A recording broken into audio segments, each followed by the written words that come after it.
નમસ્કાર મિત્રો, welcome back to my YouTube channel. તમારી ટાટ HSSની મુખ્ય પરીક્ષાની તૈયારી સારી ચાલતી હશે. હવે અમુક કમેન્ટ્સ એવી હતી કે મુખ્ય પરીક્ષામાં કઈ પેન વાપરવી.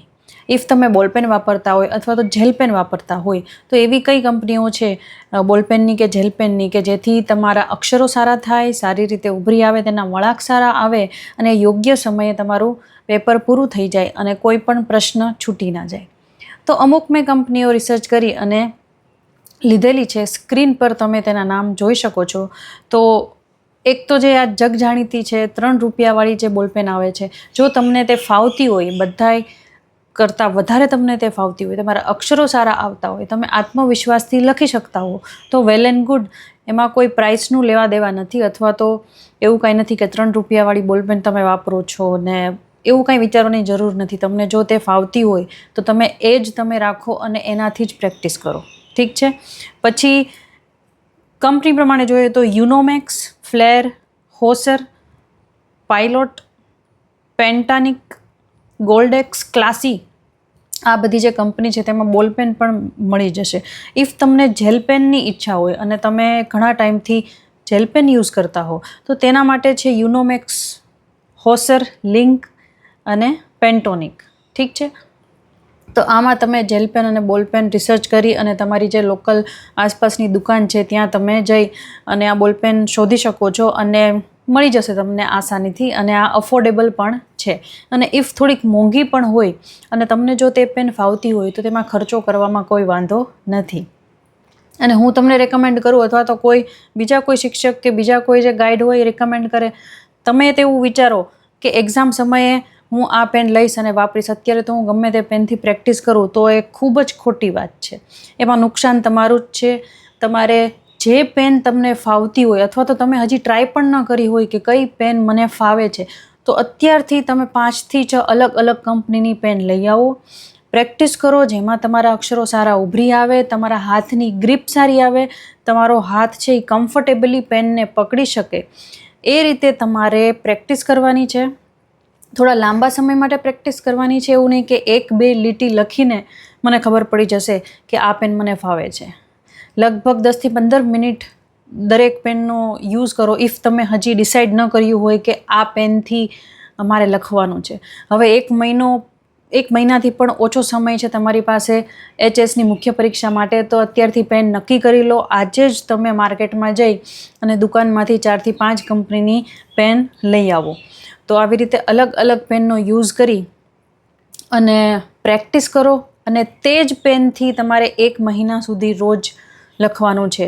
એવું હોય તો 6 થી 7 નંગ પેન તમારી ઓછામાં ઓછી હોવી જોઈએ, જો તમે ડિસાઇડ કરી લીધું હોય કે આ પેનથી હું લખવાનો છું અથવા તો લખવાની છું. પછી નેક્સ્ટ એવી વાત આવે કે જેલ પેનનો યુઝ કરવો કે બોલ પેનનો યુઝ કરવો. તો પર્સનલી મને બોલ પેન વધારે અનુકૂળ લાગે છે.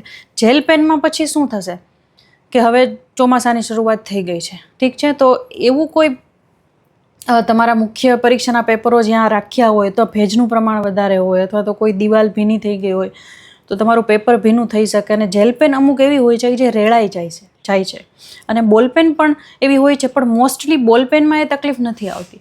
તો જેલ પેનનો ઉપયોગ આઈ થિંક પર્સનલી હું કહું છું કે ના તમે ઉપયોગ કરો, જેલ પેનનો યુઝ ન કરો. પણ ઇફ તમને વર્ષોથી આદત હોય અને તમારા અક્ષરોના વળાંક તેમાં ગોઠવાઈ ગયા હોય, તમને આદત જ હોય કે નહીં મારે જેલ પેન જ ઉપયોગ કરવી છે, તો એમાં કોઈ વાંધો નથી. પણ જેલ પેન લખી એક પેજ તમે લખી લો અને આમ થોડું હાથ ભીનો કરી અને તેનો ટેસ્ટ કરી લો કે આ રેળાય છે કે નહીં.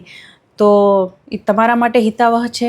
તો એવી જેલ પેન પણ આવે છે કે જે ભેજથી અને પાણીથી રેળાઈ જતી નથી.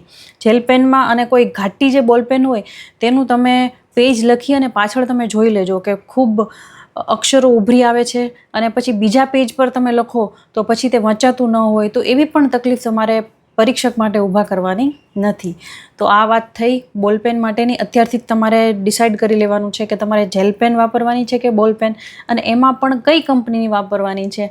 એમાં પણ તમારે ગ્રીપવાળી વાપરવી છે કે ગ્રીપ વગરની વાપરવી છે. પછી પાતળા પોઈન્ટવાળી છે એ તમને ફાવે છે તો જાડા પોઈન્ટવાળી વધારે તમને કમ્ફર્ટેબલ લાગે છે. મને તો એવું લાગે કે જે મીડિયમ પોઈન્ટ હોય છે તેનાથી તમારા અક્ષરો સારા આવી શકે. પણ તે પછી પર્સનલી જે યુઝ કરતા હોય, લખવાની જે ટેવ હોય તેના પર આધાર છે. તો આવી રીતે અલગ અલગ કંપનીની જે મેં કીધું છે એ રીતે, અથવા તો આ મેં જે કીધી છે એ નહીં, પણ બીજી કોઈ કંપનીની પણ તમને સારી કમ્ફર્ટેબલી લખવામાં ફાવતું હોય તો તે પણ તમે યુઝ કરી શકો છો. બીજો આ વિડીયોમાં એક પોઈન્ટ મેં લીધો છે કે અમુક લોકો કહે છે કે મારે HS અને Sની મેન્સની તૈયારી કરવી કે પછી ટેટ 2ની તૈયારી કરવી. તો આ એક પ્રશ્ન અને મૂંઝવણ ઊભી કરવી એક મારા મત પ્રમાણે મૂર્ખામી કહેવાય.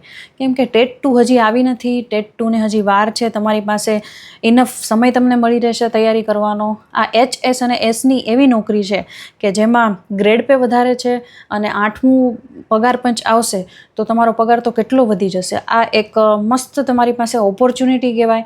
તો તમે આવું શું કામ વિચારો છો કે ટેટ 2ની તૈયારી કરવી?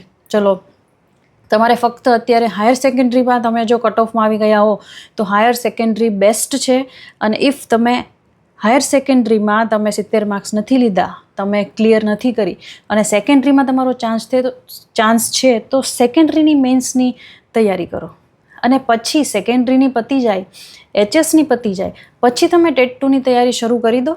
તમારી પાસે કોન્ફિડન્સ હશે જ તે. તમે કોઈ પણ એક એક્ઝામની તૈયારી કરતા હો ને ગવર્મેન્ટની, તો પછી બીજી કોઈ થોડી પણ અલગ જે એક્ઝામ આવે ને, તો એ આત્મવિશ્વાસ તમને ત્યાં યુઝફુલ થવાનો જ છે તે તૈયારીમાં. અને તમે તે એક્ઝામ ક્લિયર કરી જ લેશો એવો તમને એક સેલ્ફ કોન્ફિડન્સ આવી જશે. તમે જ્યારે તૈયારી સરખી રીતે તૈયારી કરતા હો, એક ટાઈમ ટેબલ મુજબ અને મેનેજમેન્ટ કરી અને તમે રોજ વાંચતા હોય મહેનતથી, તો તમે કોઈ પણ એક્ઝામ પાસ કરી શકો છો. ટેટ 2ને હજી ઘણી બધી વાર છે. ટેટ 2ને સાઈડ પર મૂકી દો. ઇફ તમે જો HS અને Sમાં પાસ થઈ ગયા હો અને સેકન્ડરીમાં પણ તમને લાગતું હોય કે હું ક્લિયર કરી લઈશ, તો મેન્સની એક્ઝામ કરવા મંડી જ પડો. તો અત્યારથી તમારે અક્ષરોની પ્રેક્ટિસ કરવાની છે. હું તમને એમ કહું કે લખવાની પ્રેક્ટિસ કરવાની છે. લખો. તો એવું નથી કે તમારે આખા સિલેબસમાં જેટલા યુનિટ આવે છે, પછી બધા ચર્ચાપત્ર છે, બધા નિબંધ છે તમારે લખવાના છે, તમારું બધું વિષય વસ્તુ તમારે લખીને તૈયાર કરવાનું છે, એવું પણ હું નથી કહેતી. લખવાનો મતલબ એ છે કે પરીક્ષા સમયે તમે બેસો પરીક્ષા હોલમાં, તમારે લખવાની પ્રેક્ટિસ હોય ને, તો તમારું સમય થાય ને ત્યારે તમારું પેપર પૂરું થઈ શકે, તમારા અક્ષરો સારા થાય.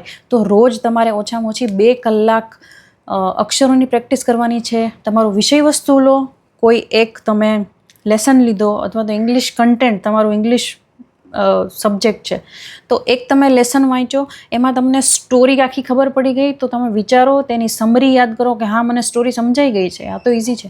પછી તમે બેસો અને પોતાની રીતે લખો. 10 મિનિટમાં આખું તમારે સમરી તમારે લખી નાખવાની. તો એ તમારી લખવાની પ્રેક્ટિસ થઈ ગઈ. ઠીક છે.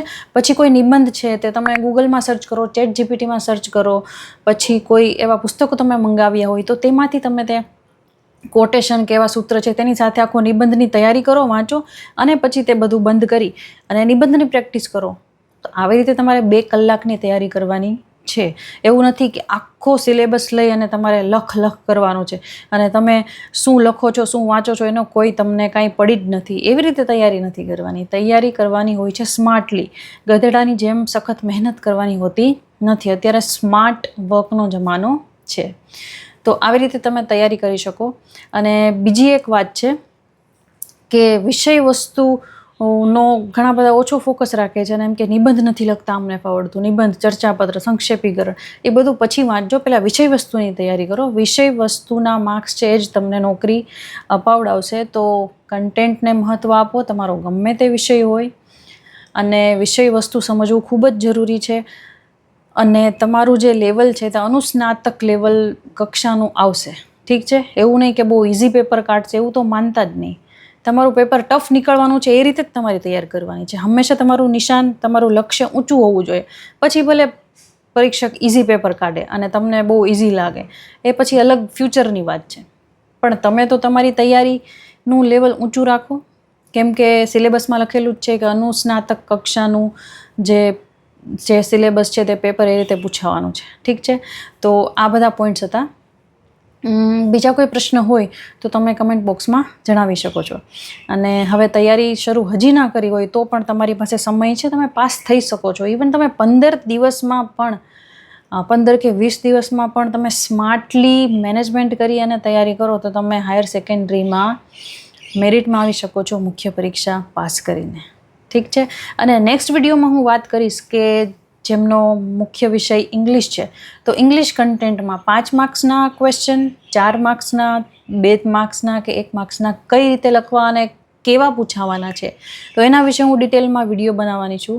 1 મિનિટ, હજી એક પોઈન્ટ બાકી રહી ગયો છે કે લીટીની ઉપર લખવું, લીટીને લટકાડીને લખવું, ગુજરાતી કે અંગ્રેજી જે હોય તે.